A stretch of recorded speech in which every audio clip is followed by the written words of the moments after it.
We are back here with Front Office U Fridays, here with a special guest, a guest that I've talked to for gosh, it seems like a couple of years now, and one of our old guests that we had on the podcast. I think basically introduced us, Greg, if he's listening out there.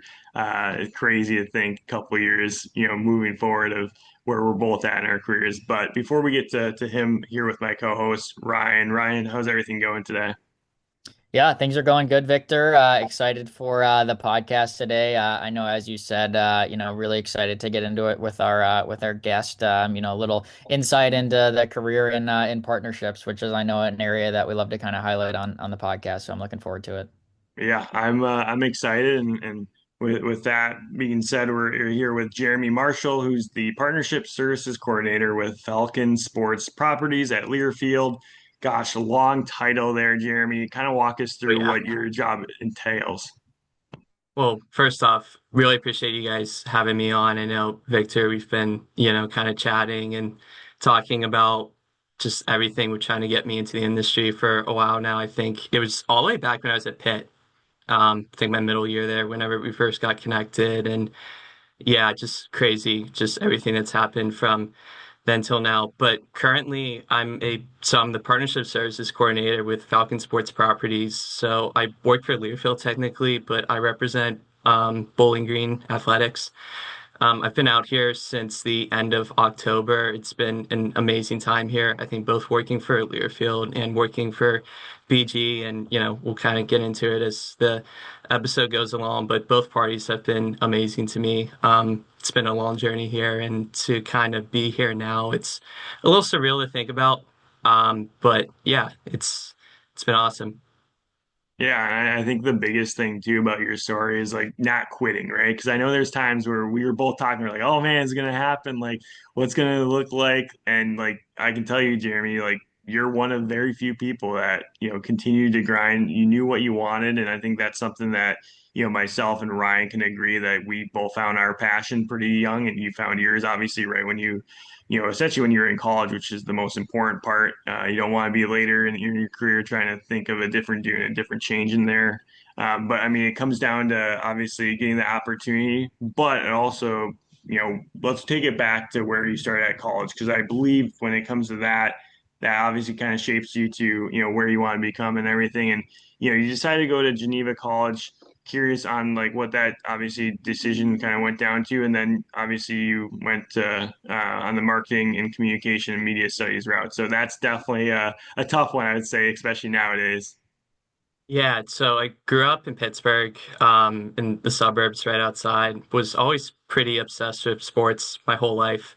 I never really thought of it as a career just because I never really knew I was just assumed it'd be too hard to get into. Never really knew um, kind of what went into that. So that was not even a thought until a couple years ago. But growing up, I played club soccer a lot. That was kind of my main obsession that took up a lot of my childhood. It was something that I really built my personality around. I knew I wasn't always like the best player, but it was still something that really kind of kept me going every day. So once I got into high school, and kind of jumping between club teams a little bit, I realized that I think this was something that really could keep me motivated through college. And so that was a big thing that helped me end up at my D3 school, my first one, Geneva. I remember kind of just going on the recruiting visit there and getting to see some of the guys that were there at the time. I really loved the culture that they had. It was kind of a lot different from some of the club and high school teams I played for. And what I liked about that place at first was that it was just a total change of scenery from what I was kind of growing up around. And that was something that I really liked a lot. Was there for a couple years. COVID hit at the end of my first semester there. And then from there, it just feels like life has gotten crazier and crazier every single year, but that was kind of the start of things. We were actually still in person during my sophomore year there, which is kind of a very wild experience to think about. But definitely had some good times, met some really, really good people there, helped get my life on track a little bit from how things started in high school. But for me, I think once I got to the end of year two, I kind of realized that I wanted to I wanted another change of scenery. I thought I could push myself a little bit more than maybe I was capable of doing while there. And I grew up a Pitt fan. So I grew up going to football and basketball games. Didn't really have the best grades in high school, to be honest. I was never the most school smart person. So it wasn't until like semester four at Geneva that I started really like thinking about it. And then one day I was like, screw it. Like, I'm just gonna apply, see what happens. And I got in and I didn't think twice about it. So that kind of took me over to Pitt. I guess I'll kind of keep going along with that. So I ended up spending 3 years at Pitt. My whole first year. So whenever I got in, I ended up in the basically the general school, the Dietrich School of Arts and Sciences. I needed to get more math credits to even get into the business school. So I spent my whole first year at Pitt, honestly, just trying to do that. Kind of immerse myself in the culture at Pitt a little bit. I loved being in the city. Just again, another total change of scenery. All the people that I was around, being in the Cathedral of Learning. If you ever get the chance to visit Pittsburgh, it's an amazing place to kind of walk in, kind of just take in, look around.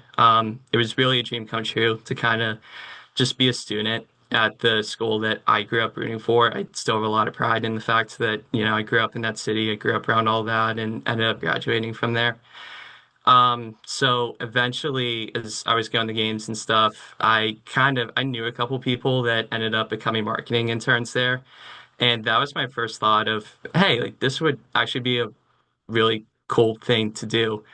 And eventually I started thinking more about it. Eventually got myself down some of the right channels and um, how I ended up so what ended up happening was my second year at Pitt, so like the middle semester, my dad and I and my brother, we ended up going to, this was so wild, we went to the Sun Bowl in El Paso because we were just Pitt fans, and I ended up at a um, I don't think I would call it like a donor event, but it's more like a ticket holder event for just all the Pitt fans that went down there, met some really good people in the athletic department, and I was like, hey, like any chance like I could try to get in, see what I can do. Do you guys have any open spots anywhere? And luckily there were a couple really, really good people that took care of me, got me a spot on the marketing as a marketing intern there.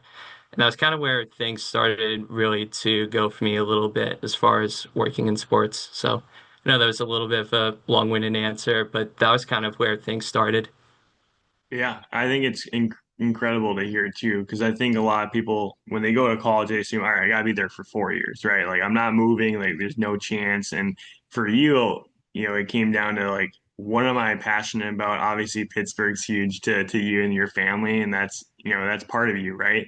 I think that's the cool part to know that, but also the fact that you're able to make that change and be like, all right, well, credits wise, as we all know, when we go from one college to another, they don't like to do the credit system, and for whatever reason, you might get some crazy ones where it's like, oh, well, you don't have to do any language class or anything, speech class or anything like that, but you have to do like anatomy class, like a science class, like something like that. I know that happened to me when I did my transfer, and I recommend people reading and actually talking to your advisor versus saying, oh, I know exactly what's going on. So for you being able to do that, and then also going out of your comfort zone. Like you knew that like it was going to be a big step, but you knew it was going to be the right step in your decision. And even going to go and meet, the team itself as well as just people who work on that side. Like I can tell you from experience, Ryan and I want to assume that everyone does that in college, but it doesn't happen, and it's very actually low, if not many. I mean, I know, we've looked at like a lot of different people who talk to us and say, hey, reach out to these people. But like you actually went there, you're like, let me make my own connections because that obviously sets me apart and everything. So it's incredible, obviously, on the marketing scene to be able to do that. But also, like, going back to the soccer thing, you got the World Cup going on in the US. I have to bring it up to you. Did you only play soccer? What other sports do you play? And then we also have to ask, like, what do you think, or when it comes to the obviously World Cup in the U.S., who do you think is going to win it all? And you can't say U.S. So so soccer was primarily the only thing I really played growing up. I like ran cross country and track a little bit, just a pretty decent runner at one point, but I felt a lot more fulfillment playing soccer. So I kind of went all in on that. Um, God, with so hosting the World Cup in the US, it's really unique, I think, and it definitely means a lot as somebody that I grew up playing, I grew up playing in an area where Pittsburgh's like very football heavy, just everybody worships American football, especially in like the school district I grew up in. Soccer got hated on a little bit, to be honest, even though we had a pretty good team and some pretty good players in my area. Um, but to see like how it's grown and how everybody like not only is like following our team, but like I have friends that like did not care about MLS at all growing up that like are obsessed with it now because of Messi. I know a lot of people that I never ever would have pictured them like caring about European soccer, and like they have their teams that they support and they know about things like the Champions League and promotion and relegation and all that cool stuff. But I mean, that first game that I mean, we're taping this on a Thursday, so the last Friday that we hosted, that was just an amazing day. I think the current team that we have, not only do we have like really good players, but we now have a world-class manager who's really got them going. I think the hype train was a little slow to arrive because we just got going, I think a little bit too late, just with Poch coming in as late as he did. But I mean, that Paraguay game, I mean, that was probably one of the best games that I've ever watched us play at the World Cup level. It was awesome to watch.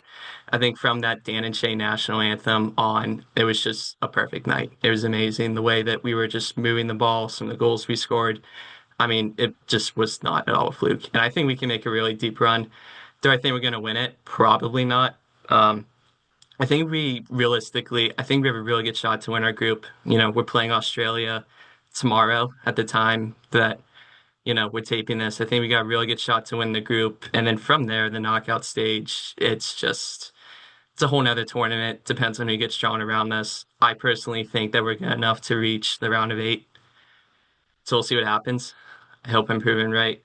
As far as teams that are going to win, it's funny. I hear everybody talk about like England or Spain or France or even Brazil. Argentina won the last World Cup and they still have Messi and they still have all those other guys. And I don't think they get talked about as much as the European teams.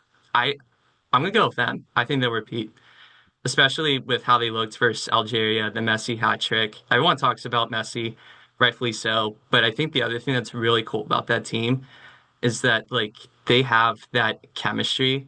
And frankly, Messi's playing with 10 other guys that will die on the field for him. I firmly believe that. So I think they can go repeat. Yeah, I like the breakdown there. It's a breakdown we needed. I think Ryan and I mean, Ryan might know more soccer than I do. I worked in soccer for a brief time, but I will say, like, looking at this World Cup and watching the US game last week and seeing that, but also, I mean, Argentina is a powerhouse. England, I mean, you even look at Norway, right? They got Holland. He's a menace. I didn't realize you could get that big and that like scary as a soccer player, but it's cool to, like I said, it's cool to see in the US as well. Yeah, and just beyond us too, seeing like the way that these international fans have come in and they've like really embraced being in the US, that's been so special to see. Like I love the videos of like the Scotland fans in Boston, the Brazil and Morocco fans in New York City. You have like the Dutch and the German fans in Texas. I can go on and on. It's been really awesome to see. I do gotta ask you, Victor, gotta turn the tables on you for a second. So you're obviously up in Seattle. US playing tomorrow. You're in a World Cup host city. I mean, that's gotta be special being around Seattle right now. Yeah, I will say I'm staying boots off the ground. I'm going to stay home and watch it in my fine little apartment here just because of how expensive it is. But also, like, it's good. It brings a lot of people out there. I heard the lines are crazy. I guess some roads are closed. I don't know if even Ryan knows this, but Ryan was in Seattle a couple of weeks ago, so he knows how crazy it gets for traffic. Just imagine, with the World Cup and everything. So we're it'll be exciting. Obviously, a huge game. Whoever wins that, I mean, pretty much you lock in the first place is how I look at it. But no, we're doing well. I mean, people love soccer here. The Sounders are huge, and then we have that barge now that I don't know if you are aware of, and so it's permanent. I found that out the other day. Was not aware of that. So, pretty exciting, and I think the whole United States in general has a lot of excitement, just because I think a lot of the people are now actually watching it, and then the traditions are pretty funny, like you said, with all the European teams and how they're taking over the city with drinking more beer or that they than they have in those areas. And just that fans like aren't just casually watching anymore, too, that fans like actually like know what they're talking about, and you can have like real like conversations about like players and tactics and stuff like that. I think the country's come so far And as soccer goes. yeah, exactly. And I mean, it segues us in a good direction here. What is something that sets you apart? Because all these other countries are doing things like traditions, like singing, drinking. Like, what's something that you pride yourself on, kind of being set apart when it comes to like getting a position in the sports industry? As you know, it's very competitive. It's gonna sound really cliched, but just being myself. I think I have a lot of the traits inside of me that um, really were kind of meant to do what I needed to do to get in. I think the experience that I got myself that definitely helped a lot. But obviously, you got to do a lot of work for yourself once you're inside. I definitely everyone loves to say they're a hard worker, and I certainly try to do that myself. But I think also like I wanted to be able to talk to as many people around me as possible. I wanted to be a helping hand to as many people around me as possible. I want to do my best to be a sponge. And honestly, most of all, just the fact that we have some of like the coolest jobs that you can ask for, even when you're an intern. I did my best to honestly just have fun and absorb what I was doing every single day. I think whenever you love your job, truly, everything kind of comes a lot easier. Even whenever like you're moving a lot and everything that comes with that can start to get to you a little bit. I still was able to remind myself a lot like, hey, like what I'm doing is special. These places that I'm putting myself in, this is unique. This is special.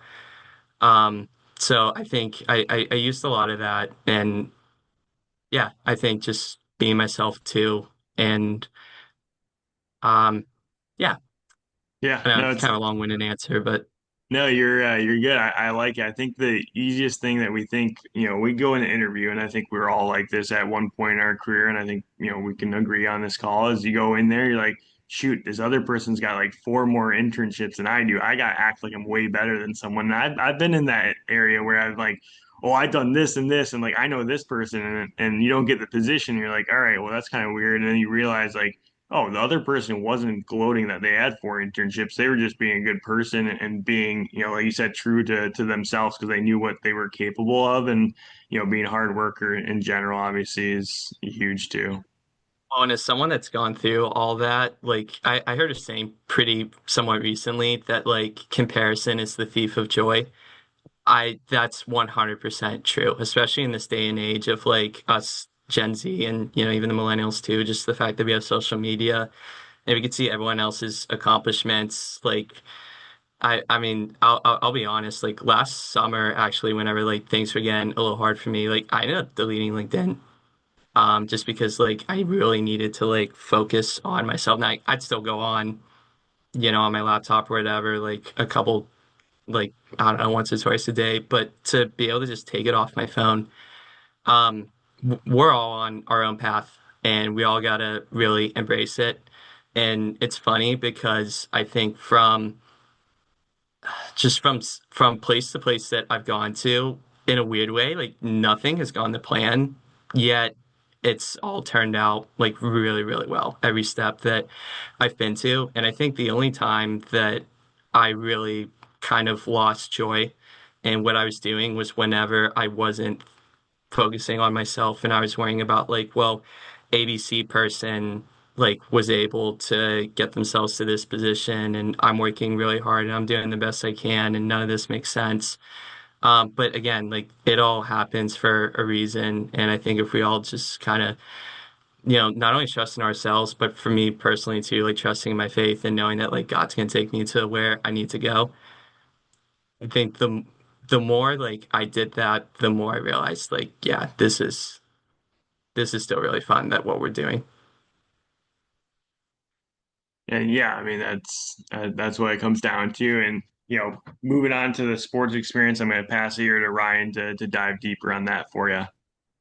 Yeah, appreciate that, Victor. And yeah, really appreciate what you were just saying there, Jeremy. I think that's terrific advice. Yeah, we're all on our own path, and it can be easy to kind of look around. And, that's kind of an important part of it too, is to network and get to know other people around us. But, at the end of the day, focus on what we can control and what we can do better to help our career. So let's kind of touch on some of those pivotal moments for you as well, Jeremy. You touched on internships a little bit earlier. You mentioned you have a marketing internship or had one at the University of Pittsburgh when you were there, and kind of talked about your mindset that, when you have these internships, you want to kind of love your job, have fun, and kind of absorb all the information that is kind of getting thrown at you. And I know another internship experience you had early on was with Visit Pittsburgh as a marketing intern. So kind of in those two early marketing internships that you had in your career, what were kind of some of those key responsibilities and things that you were in charge of that kind of put you on an initial path towards gaining some experience and learning more about what a career in marketing might look like? Yeah, I think one of the things I really kind of one of the things like I appreciate about like my own career and some of the stuff that I've been able to take myself through is that I've like I don't want to say changed my mind, but the path that I thought I was going to go down changed a lot of times. And that was something that I really appreciated and that I was able to just kind of take in a lot of what was going on around me. So whenever I first got to Pitt, again, I honestly was not thinking about working in sports at all. My first, so I wanted to just have an internship in marketing, period.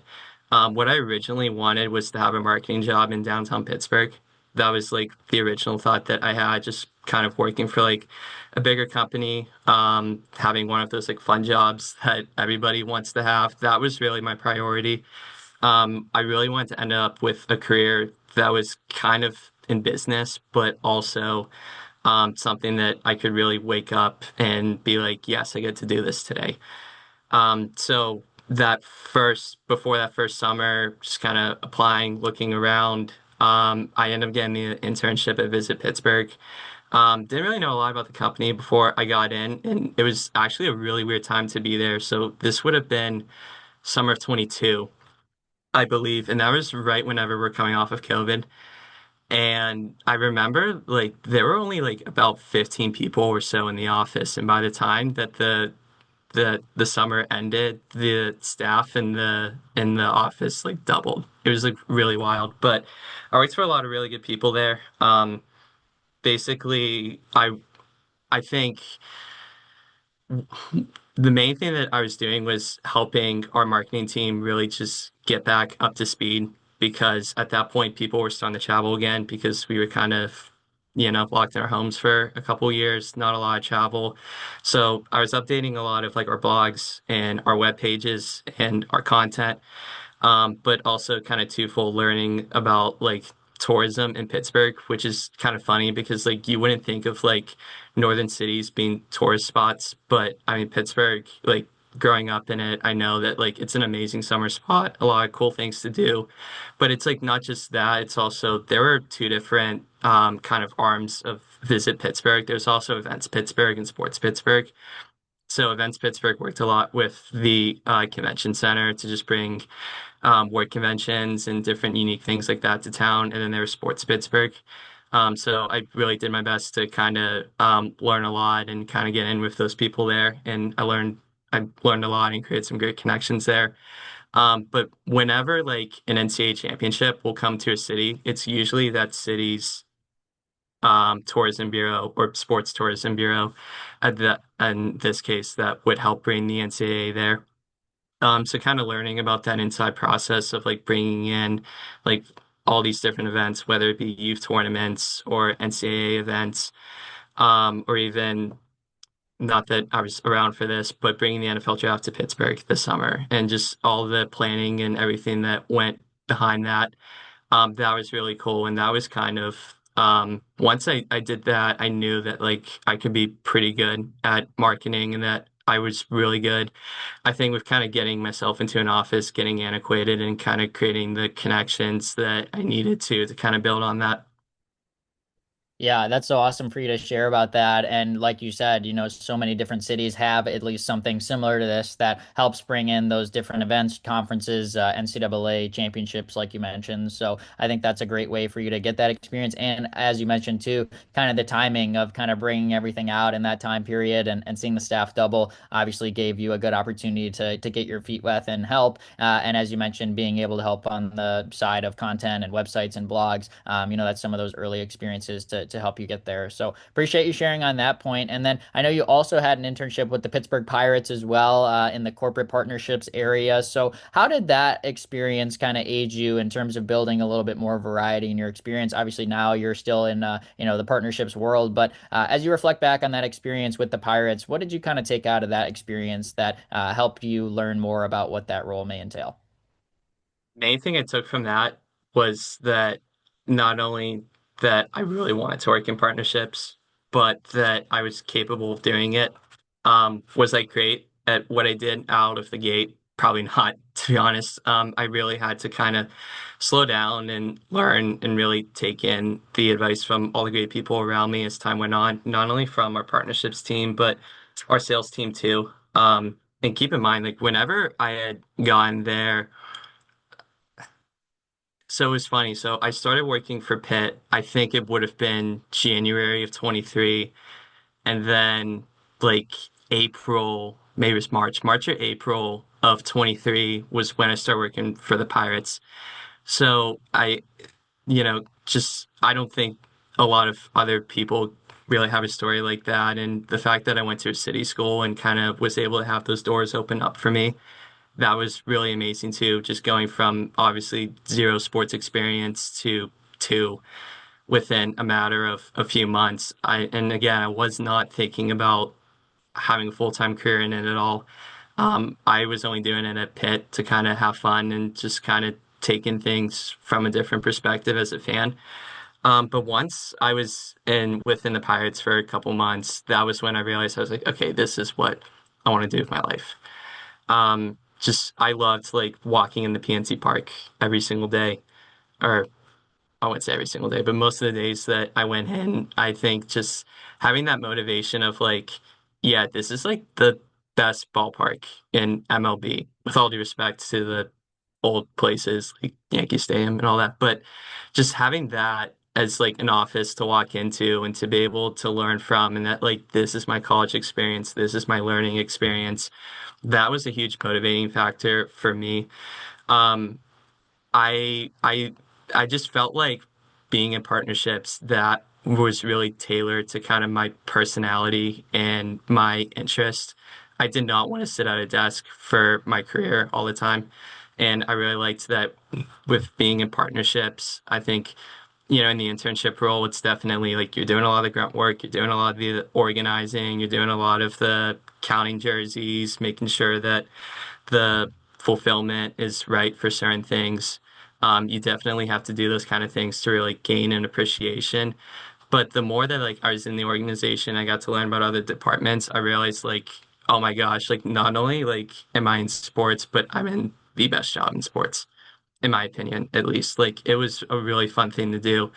Kind of combining like a lot of these different things that I'm passionate about, like sports and business and marketing too. Um, I think once I went through all that, and once like I was getting better, and once I hit those last couple months, and I felt a lot more comfortable with like a lot of tasks I was doing, kind of learning how to organize, executing multiple events, or multiple activations, like within something like a Friday night and be able to plan ahead. By the time that was over, I realized like, okay, like I can really make a run at this if I'm really kind of careful about what I do, if I make the right connections, and if I, yeah. So But yeah, that motivated me a lot to kind of go on. Once that ended, I was actually still working for Pitt too. So I think I had a year, little over, no, I yeah, about 8 months or so still working at Pitt Athletics. So once that ended with the Pirates, I put a lot more energy into my marketing internship and kind of taking that a little bit more seriously. I wanted to do my best to kind of step into a leadership role as much as I could. I knew I could only kind of do it so much because like I was only there total for like 18 months, but I kind of did my best to kind of take on as many tasks as I could, be a sponge as much as I could, help out not only like the people I was working for, but my fellow interns as much as possible. But it's kind of what I mentioned before, like when you really love what you do, I think doing those things, like taking on the extra tasks and doing all that grunt work, that really, it still didn't quite feel like a job, to be honest. It still felt like a dream. Yeah, I love hearing that, and it's such a pivotal part and of working in sports in general is continuing to develop that passion and knowing, hey, this is why I'm showing up is because I get the privilege and opportunity to be here to show up to PNC Park, like you said, have an unbelievable backdrop with the all the skyline in the background. It's certainly one of the best in all the MLB. But like you said too, knowing that you're there to work and the partnerships, as you mentioned, kind of tailored to your personality, fulfilling the activations and doing whatever is kind of needed of you on that day. So. I love hearing that. And yeah, credit to you as well for doing that, kind of while your experience at Pitt was also going on and saying, hey, I'm here in this, big city. There's some, pro sports teams in the area. How can I continue to get involved, add experience? And obviously it paid off from you, as you kind of look to the next step in your career as you transitioned over to NASCAR, working in the partnership services role there as well. So we'd love for you to share how did that opportunity kind of come up for you in terms of making that switch over to NASCAR, after your experience in Pittsburgh? Yeah. So for those listening that are like kind of coming into the industry that maybe don't quite realize that this yet, but it's unbelievably competitive to get in and to get a full-time role, especially in something like partnership, because I think a lot of people like me that once you get like internship one, internship two, you realize that like, oh yeah, this is kind of the place to be in. I really wanted to make a run at getting a full-time job.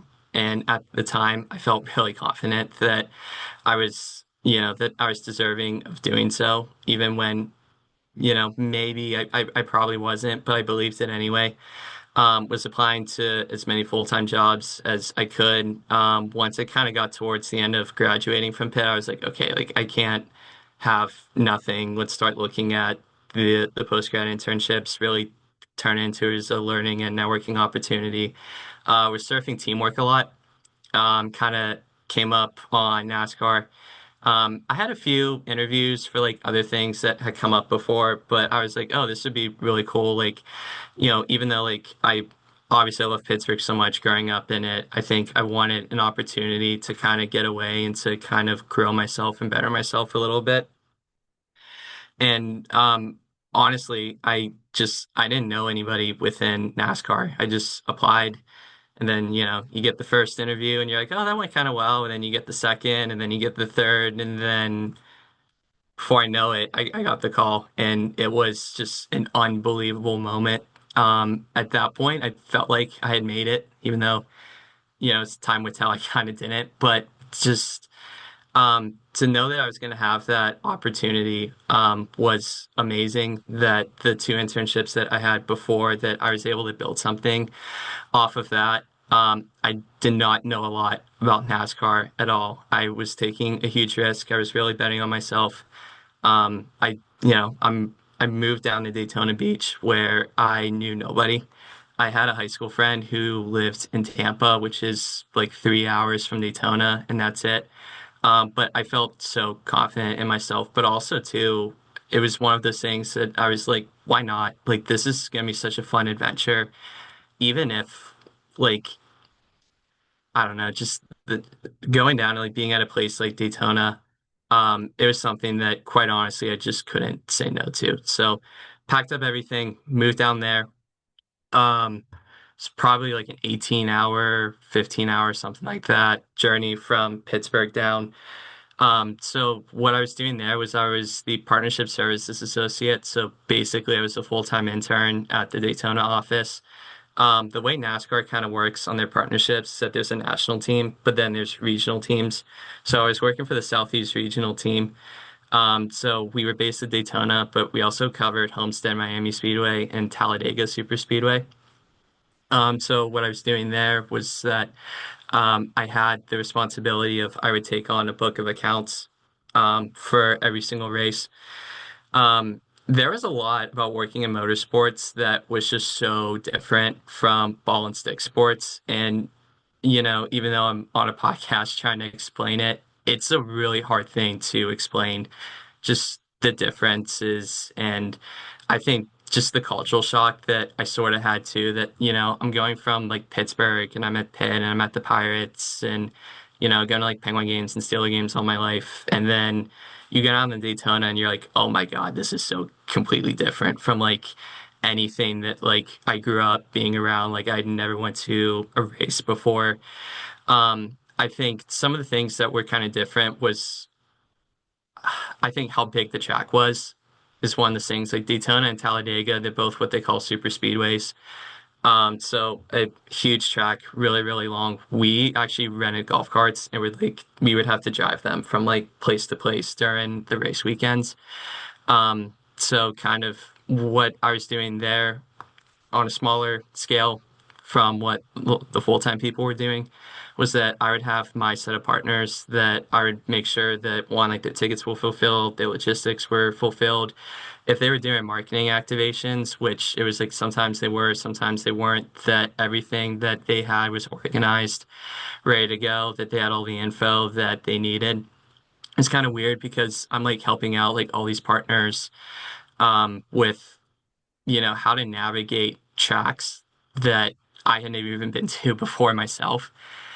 So I think those are some of the scenarios where you really got to rely on the people around you. Luckily, I worked for a really experienced team, so I was able to rely on some really, really good people and some really experienced people to kind of help me out, show me the ropes a little bit, let me know like, yeah, like this is how we do things, certain things like that. Beyond managing my own accounts, I would do a lot of general projects, as far as like updating our hospitality guides, checking on like the conditions of our suites, which at the time that I was there, we had two hurricanes come through. So a little bit more work there that than that would normally happen. Just doing a lot of different general projects like that. I think the other thing that was weird too was that the fact of like you're working with all these different stakeholders that aren't just like your normal partner, like you're working with racing teams.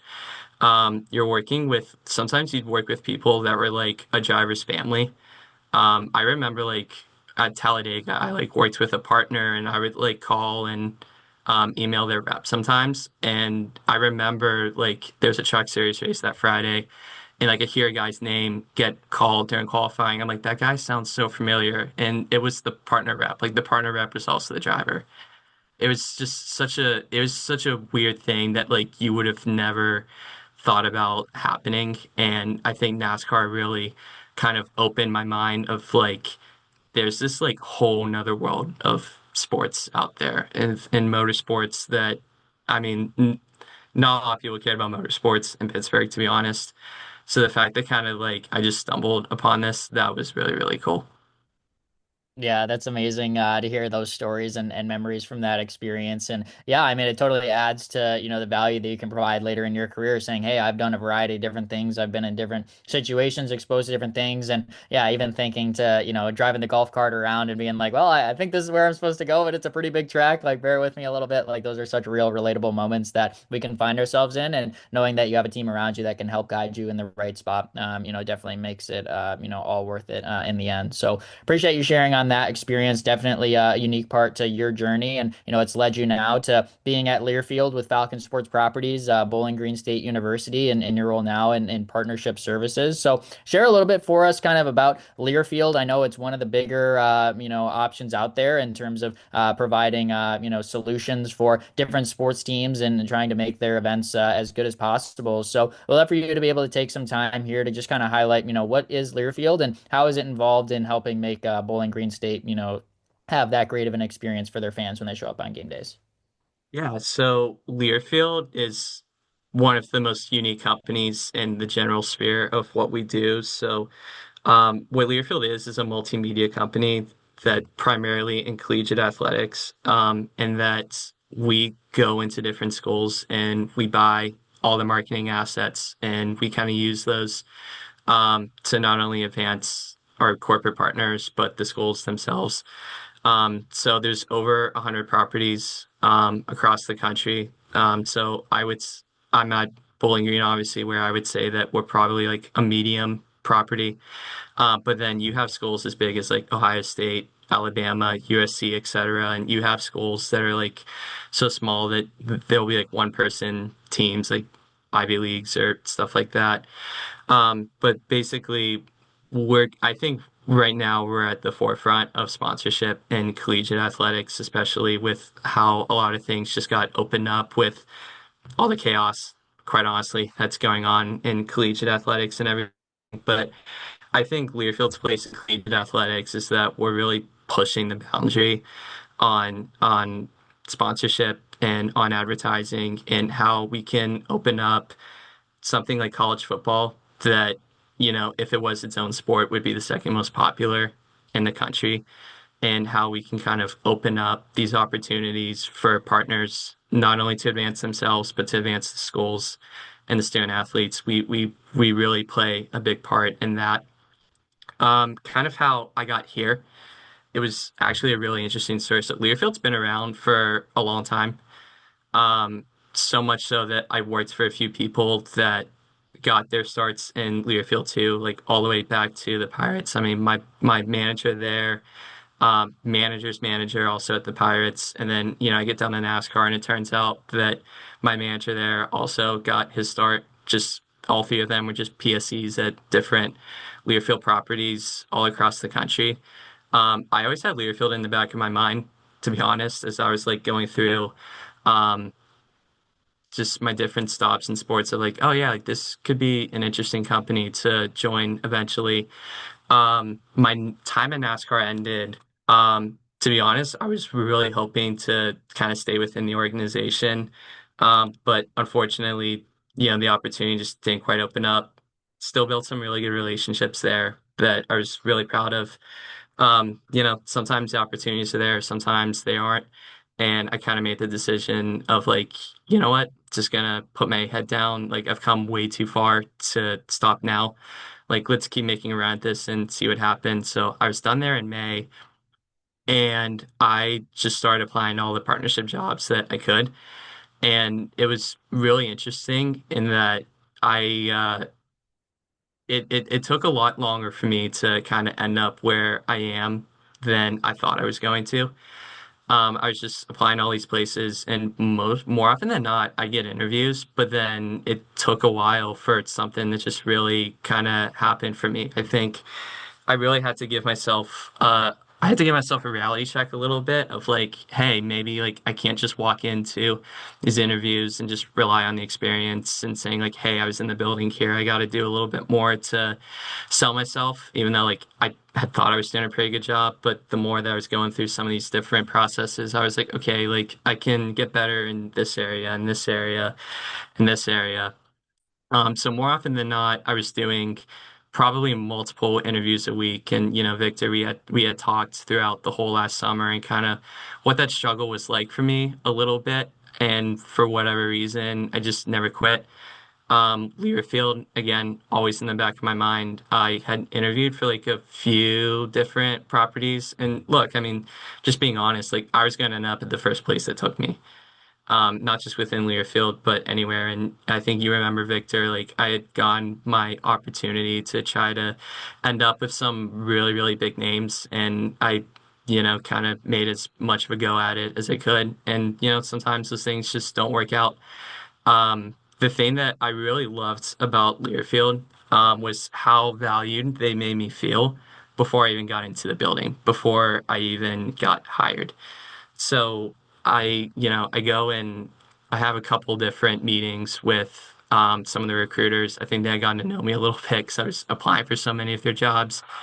And eventually it struck up a couple friendships. And I think how they like reassured me of like, hey, like you are capable of getting in and we're going to help you get in. We're going to keep helping you kind of get into these rooms because these GMs deserve to hear from you. That meant so much to me. I don't want to say anybody's names because I don't want them to get spammed or anything. But I think if they listen to this, like they know who they are. And honestly, I don't, there's a lot of people that I'm not here without. Those guys especially did amazing stuff for me. But eventually I end up with the opportunity to interview for Bowling Green and my GM, Dave Anderson. Um, Again, the one thing that the Learfield recruiters did to help me out a lot, over 90 people applied for my job. So I think as a GM, I can only imagine like what's going on in his head of like, oh my God, like who am I gonna narrow this down to? And having that recruiter be like, hey, like you have to talk to this guy. Like, don't have to hire this guy, but just give him a chance. And the fact that he even just gave me a chance to go and win this, definitely like something that I can't put in the words how much it really meant to me. But the other thing too was once I had got this job, so I kind of get on the phone with my new boss and I'm like, hey, like before I start, I want to get up here, visit the school, look for an apartment. Luckily, Bowling Green's only 4 hours away from Pittsburgh, so that was pretty convenient. And he got me up, he got my family and I up in a hotel for a couple nights, got us passes to all the events that were happening that weekend. Um, Throughout all my internships, I don't really think any of my bosses had ever met like my family or like talked to my parents or anything. And I don't think they were expecting to meet Dave. And like just the fact that he made like all of us feel at home, which definitely meant a lot because to be honest too, the other thing, going from living in Pittsburgh to Florida was like awesome because of the weather. But then like, I'm going from one winter in Florida to a winter in Ohio, where it's, I love it here, but extremely flat, not like the beautiful hills of Pittsburgh. So I remember like my head hitting the pillow the first night and being like, oh my gosh, how's this gonna turn out? Because it's like end of August too, and it's starting to get super cold, but I'm getting a little off topic. But I just that whole visit, I felt really valued before I even walked into the door here. So from the Learfield front, from the Bowling Green front, just really twofold of like, hey, like we believe in you. Like you're gonna be like family here. Just, get in the door, do your thing, and we'll be all right. Because I jumped in right whenever our hockey season began here and right when our basketball season began. And in the middle of our football season, having an FBS team that, we're playing on ESPN and everything. Um, I would not have wanted to end up anywhere else but here, to be honest, just because of those things, because of feeling like family, not just within the office, but within the town. We have a really great town here in Bowling Green. I think we have a lot of awesome stories within our athletic department and within our city. But all the internships, I definitely felt I felt more prepared than I could ever feel to get in here. And I told everybody I worked with, I was like, hey, like I'm gonna get in, I'm gonna hit the ground running. There were definitely a couple times, I'll be honest, that I had to slow down a little bit. I think we all probably do whenever we jump into a new place. But it's gone amazing so far. It's interesting kind of being in the off season now where like it's slowed down a little bit, but you got to ramp up a little bit with football, beginning in a little bit hockey. We're hosting Michigan to start the season, who's probably going to be number one or number two in the country. So it's going to be a really fun season here. Not just on the athletics front, but obviously with what we're doing here. We're planning a lot of amazing activations. We had a record year. Um, as far as selling goes within the property last season. I think we're on pace to do it again. I think we're really pushing the limits of like what we're doing at a place like this, and then overall, it's really, really exciting to be a part of. Yeah, absolutely. That's so awesome to hear about all that. And yeah, I think one thing that I want to touch on, I know we'll kind of wrap things up with our Flash Friday in a second, but one thing you touched on there, Jeremy, I thought was worth hitting on. You mentioned how there is obviously some struggle. You're trying to kind of find out what's next for you. You mentioned talking with a lot of different teams, making it far in the process, but maybe not getting that ultimate offer that you're for. Obviously, things worked out for you with Bowling Green, but what would maybe be some like interview advice or some tips for other people that may be going through that situation that can kind of help them out? Because I think we all can be in those situations, and it's easy to take things personally when you don't get it. And you mentioned comparison is the thief of joy earlier in the podcast, but for you now, reflecting back, obviously things worked out for you at Bowling Green, but what would be maybe some advice that you would give to somebody else who may be going through a process where they're being interviewed in terms of their preparation and things to know going in? So I'll try to give a couple things because it's hard to just narrow down the one thing, to be honest. The first thing I'll talk about, and Victor helped me out a lot with this, was networking. I think getting to know as many people as possible because whenever you get to know people, those doors open. You see people's perspectives from within Learfield. Like I remember you introduced me, Victor, to people within Learfield. Um, I remember you kind of introduced me to someone, and then that person ends up leaving their job, and he reaches out to me and he goes, "Hey, apply." And to be honest, it was a job that was across the country, and I ended up meeting, this guy and the GM, great people. I wasn't sure about moving across the country, to be honest, but I was at a point of like beggars can't be choosers, so I did it. I got really, really close to getting that job. But honestly, it turned out to be a win for me because that GM actually went back to the Learfield recruiters and be like, "Hey, this guy deserves to be within the company." Um, I think that'll kind of lead me to like the next piece of advice I want to give too. It's kind of just, it's easy to get too high or too low. Um, I think like drawing back on like what 2025 was like for me, like just being at the Daytona 500 and what an absolutely unbelievable day that was. And then like a couple months late, like that was probably the high of my career up to that point. Yeah, and it's weird to call it a career because at that point it was like all internships and stuff. But to kind of end up back on a huge low of like, oh my gosh, I did all this and I'm home now and I don't know if I'm gonna have a future in this industry and how they let this happen to me. Again, I think you really got to do your best to really keep a level head. I think the networking is a huge part of it. But, growing up and playing soccer too, and being obsessed with sports a little bit, I knew that like you got to have that next opportunity up mentality. That was it. Like I counted after I got here. I think I had like over 20 interview processes. So, I guess I got to do a little better at interviewing. But just the fact of like, whenever like one ends or you don't hear back from one, it's like, okay, well, you got another. Like, get back on your horse, stay locked in. I'm a huge proponent of just looking for the next thing, looking forward to the next thing, being locked in on the next thing, and taking those opportunities. Keep asking for advice from the people that always ask like, hey, like why not why didn't I get this job, but hey, like what did you think of me and what are some things that I can improve on? I definitely got some really good interview advice from some of those people that I had asked about. I also created really good connections from people that I I asked for advice about. I mean, one example I'll give is that I went on an away hockey trip with BG to like one of those schools just based off of a relationship I built. I think using that, not taking anything personally, knowing that like, hey, like these guys are making like really hard decisions for their company. You gotta learn kind of not to take it personal. Gotta remember that, as much as we love this and we're passionate about it, it is a business. Everyone's gotta do what's best for them. And yeah, just kind of look for the next thing, keep networking, and kind of keep that next opportunity up mentality.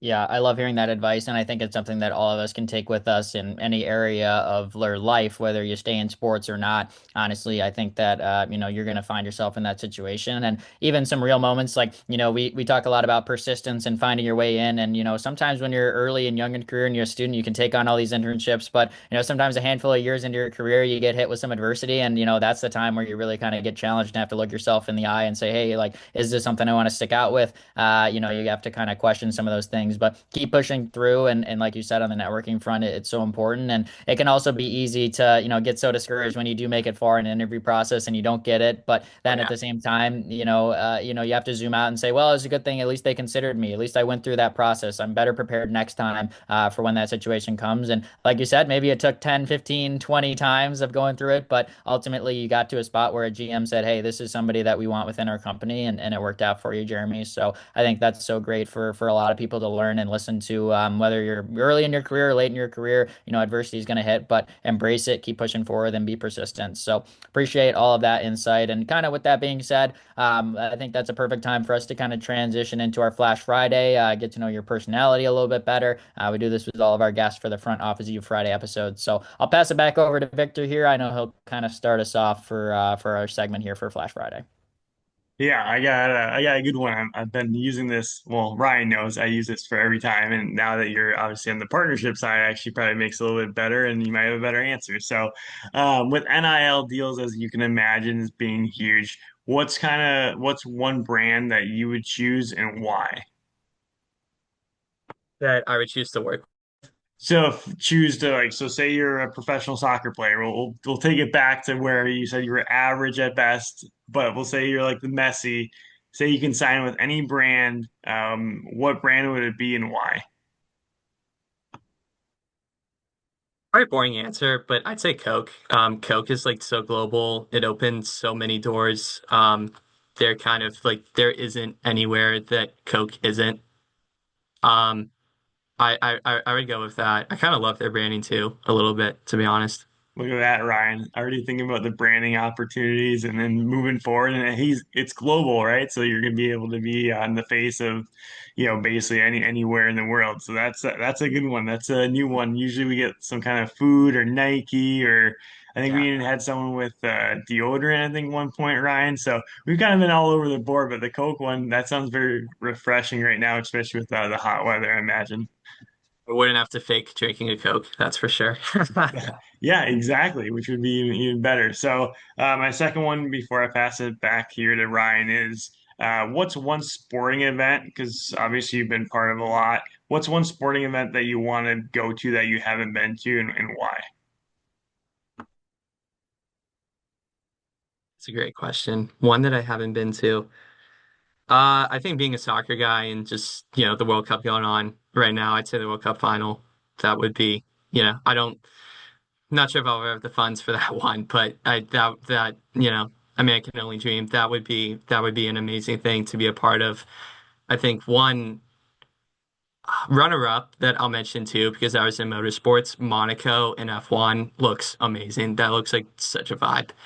Like I definitely wouldn't be able to see a lot of the action, but just to kind of like walk around and take the environment in, just the vibes there, that'd be pretty cool too. Big vibes guy, which is a good. The vibe check is good. And then, yeah, I mean, at this point, if you're already signed with Coca-Cola, I imagine you have the funds for both of them, so you'd be able to do both of them there. So, Absolutely. I'll pass it to Ryan here to ask his. Yeah, love those answers. That's actually a good question, Victor. I'm definitely gonna steal that for future podcasts. But for this one, let's finish things out strong. So, Jeremy, obviously you get to work a lot of cool events. You got MAC football, you mentioned D1 hockey, you mentioned your time working in NASCAR. But there's also some time off. You got maybe a first intermission, you got a halftime. The band's playing. Like you need a little pick me up. What's like a snack at when you're at a sporting event that if it's out in the concession stand or maybe you're in the press box, they got a nice spread. What's something that you always look for if you're at a game for a little intermission snack? M&M's M&M's, love that. Any like the original peanut butter? Like original. what's your go original? Don't Okay. don't need the complicated. Just the original. I love that answer. I think that's always a good option. I definitely I'll grab M&Ms usually when I'm going on a flight, but I think that's actually a good idea. A little candy snack during a game too. So love that answer. And then my last one for you, Jeremy, to wrap things up. We talked a little bit about traveling as you have when you were talking about visit Pittsburgh and bringing events in. But let's say you're going somewhere else. Where is somewhere that maybe you have not yet traveled to? So non-sporting event related, just for a fun week vacation. You can bring friends, family, whatever you want. Where is somewhere you have not yet traveled to that you would like to visit at some point when you have some time off? Funny, I've never left the country. I was supposed to go to Mexico during COVID, and obviously that didn't happen. Oh gosh, that's a great question.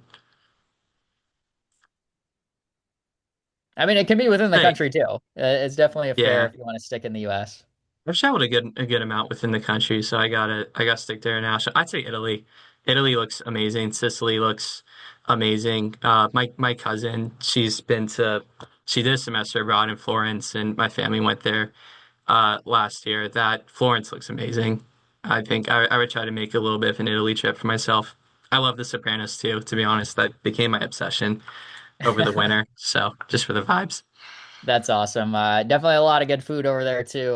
From everybody that I know that's been Too. to Italy, That they too. say every mom and pop shop they go to is like the best food they've ever had in their entire life. So really can't go wrong with that answer. So appreciate all of your insight. Definitely a lot of fun to hear about your career. A lot of really good advice. I know our listeners can get a lot out of it. And for our listeners that have kind of made it all the way through at this point of the podcast, have an interest in your career and what you do now in the partnerships world, what would you say is the best way for our listeners to get in contact with you if they have any follow-up questions of their own? LinkedIn. Look me up. Look at my name. That's it. That's all you need to do. Feel free to shoot me a DM. Please don't be shy about it. I'll get back to you. Offer any advice you need. You know, Perfect. I definitely I relied on a lot of people that both like I worked for and didn't work for, and maybe I'll, you know, who knows, I'll ever get the chance to work for them. But, you know, I relied on so many people to help get here. Like I want to be able to pay it forward as much as I can, as much as I'm still in this industry. Well, we really appreciate that. It's a big reason Victor and I wanted to start up this podcast is connect our listeners with people that are crushing it, doing a great job, doing great things in the sports world, and you're definitely no exception to that, Jeremy. So we'll put the link to your LinkedIn here in the description of this podcast for all of our listeners to follow up. So thanks again to Jeremy for joining us. Thanks to Victor for hosting this one with me, and of course to all the listeners for making it all the way through. And we'll be back again next Friday with a new episode. Take care, everybody.